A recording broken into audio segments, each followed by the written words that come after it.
नमस्कार. बाळूमामाचे दर्शन या यूट्यूब चॅनलवरती आपलं सर्वांचं स्वागत आहे. भक्तांनो, आज मी तुम्हाला या व्हिडिओच्या माध्यमातून कामदा एकादशीबद्दलची तुम्हाला थोडक्यात माहिती सांगणार आहे. तर भक्तांनो, या दिवशी तुम्हाला कोणत्याही परिस्थिती असू दे तुमच्या घरामध्ये आईने आपल्या मुलावरून एक वस्तू टाकायची आहे. त्या वस्तूबद्दल मी तुम्हाला सविस्तर माहिती सांगणार आहे. ठीक आहे. तर भक्तांनो, चांग भलं बाळूमामाच्या नावानं चांग भलं. आज कामदा एकादशी हा अत्यंत पवित्र दिवस मानला जातो.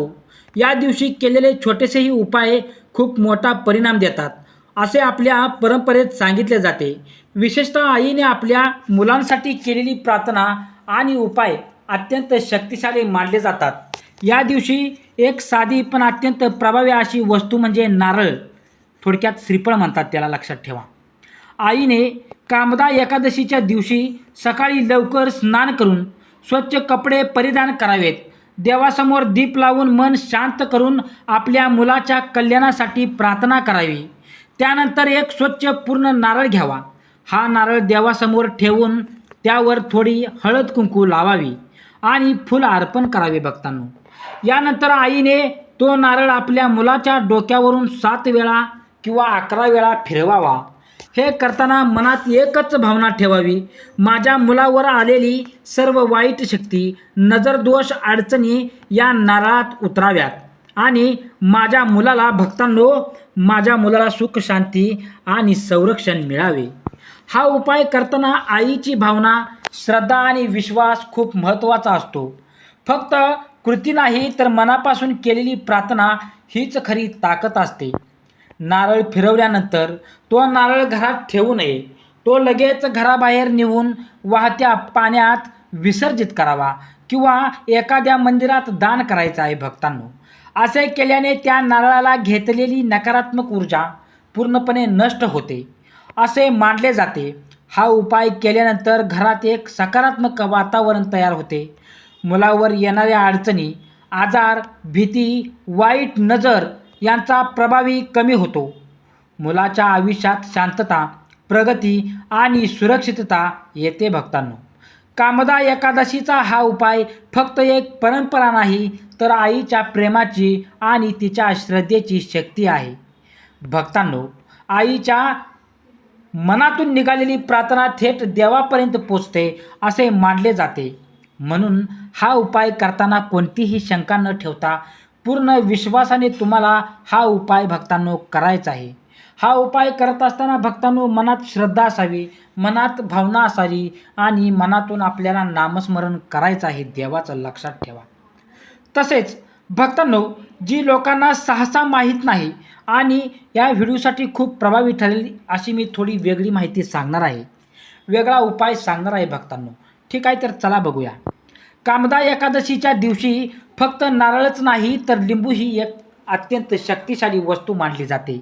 अनेक ठिकाणी असे मानले जाते की लिंबूमध्ये नकारात्मक ऊर्जा शोषून घेण्याची विलक्षण क्षमता असते. आईने या दिवशी सकाळी किंवा संध्याकाळी शांत मनाने एक ताजे पिवळे लिंबू घ्यावे. त्या लिंबूवर हळद कुंकू लावून देवासमोर ठेवावे आणि आपल्या मुलाचे नाव घेऊन प्रार्थना करावी. या भक्तांनो, त्या प्रार्थनेत आईने असे म्हणावे की माझ्या मुलावर आलेली सर्व संकटे, वाईट नजर, भीती आणि अडचणी या लिंबूत उतराव्यात. नंतर भक्तांनो, तो लिंबू मुलाच्या डोक्यावरून 7 वेळा हळूवारपणे फिरवावे.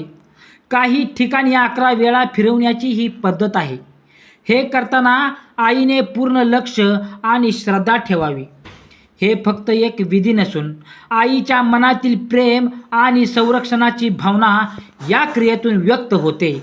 लिंबू फिरवून झाल्यावर भक्तांनो, तो घरात ठेवायचा नाही, तो घराच्या बाहेर एखाद्या रस्त्याच्या चौकात ठेवायचा आहे किंवा वाहत्या पाण्यात टाकावा. काही जण भक्तांनो तो लिंबू चाकूने 2 भागात कापून टाकतात. याचा अर्थ त्या नकारात्मक शक्तीचा नाश झाला असे मानले जाते.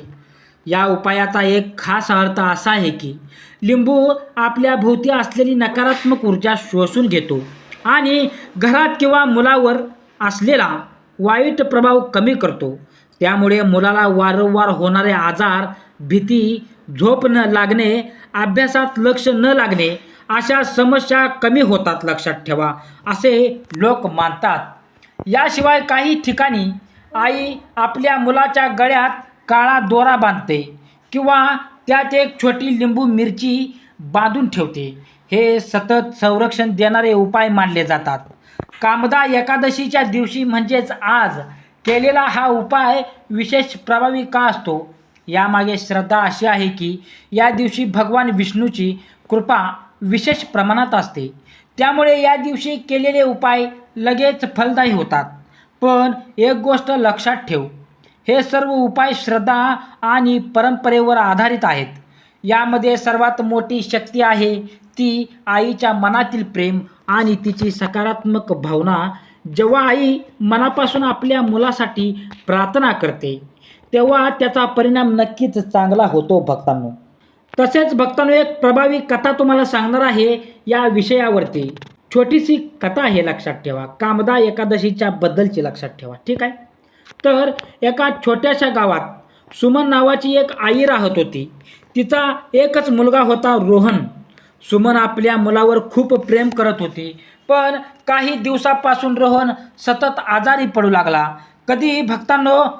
कधी ताप, कधी भीती, कधी रात्री झोपेत घाबरून उठणे। डॉक्टरांकडे नेलं, औषध दिली त्याला, पण काहीतरी भक्तांनो बरोबर होत नव्हतं। गावातल्या लोकांनी सांगितलं, तुझ्या मुलाला कदाचित वाईट नजर लागलेली आहे। सुमन खूप घाबरली, तिला काहीच कळेना, काय करावं तिला काहीच कळेना। एके दिवशी गावात एक वृद्ध आजी आली। तिने सुमनला विचारलं, तू इतकी काळजीमध्ये का आहेस? सुमनने सगळं सांगितलं। ते ऐकून आजी हसली आणि म्हणाली, घाबरू नकोस, उद्या कामदा एकादशी आहे, त्या दिवशी एक साधा उपाय कर। दुसऱ्या दिवशी सकाळी सुमन लवकर उठली। तिने घर स्वच्छ केलं, देवासमोर दिवा लावला आणि एक ताजं लिंबू घेतलं। त्या लिंबूवर तिने हळद कुंकू लावलं भक्तांनो, आणि देवाला प्रार्थना केली, माझ्या मुलावरचं सगळं संकट दूर कर।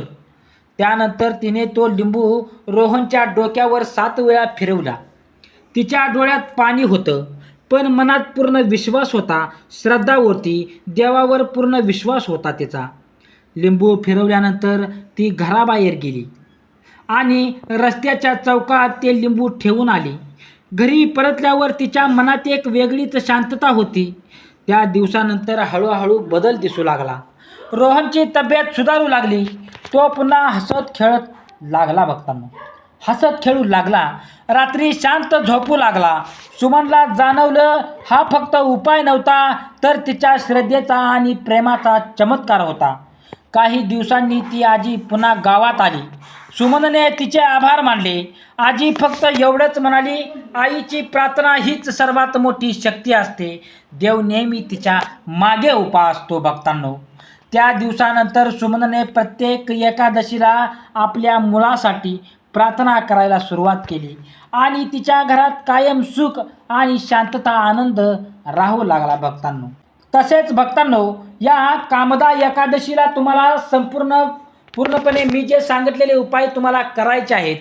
तसेच भक्तांनो, कामदा एकादशी सारखा पवित्र दिवशी जेव्हा आई आपल्या मुलावरून नारळ किंवा लिंबू फिरवते, ते फक्त एक बाह्य कृती नसते, त्यामागे एक ऊर्जेचा आणि भावनेचा सिद्धांत जोडलेला असतो, असा आपल्या परंपरेत विश्वास आहे।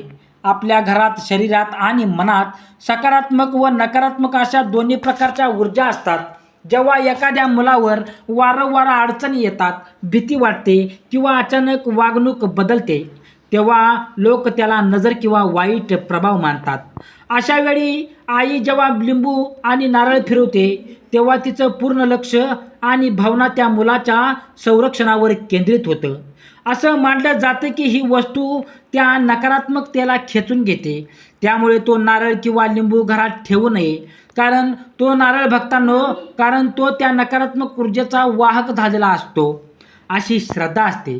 यामध्ये अजून एक महत्त्वाची गोष्ट सांगायची झाली तर आईचा स्पर्श आणि तिचं मन। मानसशास्त्राच्या दृष्टीने पाहिलं तरी जेव्हा आई प्रेमाने मुलासाठी काहीतरी करते, त्याला स्पर्श करते, त्याच्यासाठी प्रार्थना करते, तेव्हा मुलाच्या मनात सुरक्षिततेची भावना वाढते, त्याचा आत्मविश्वास वाढतो, भीती कमी होते. त्यामुळे हा उपाय आध्यात्मिकच नाही तर मानसिकदृष्ट्या परिणामकारक ठरतो. काही कुटुंबामध्ये या दिवशी आई आपल्या मुलाच्या कपाळावर हळद किंवा कुंकू लावते किंवा काळा ठिपका लावते. यामागेही एकच भावना असते, माझ्या मुलाचं रक्षण व्हावं. हा ठिपका म्हणजे एक प्रकारचं प्रतीक आहे की वाईट नजर दूर करतो. हा ठिपका लक्षात ठेवा.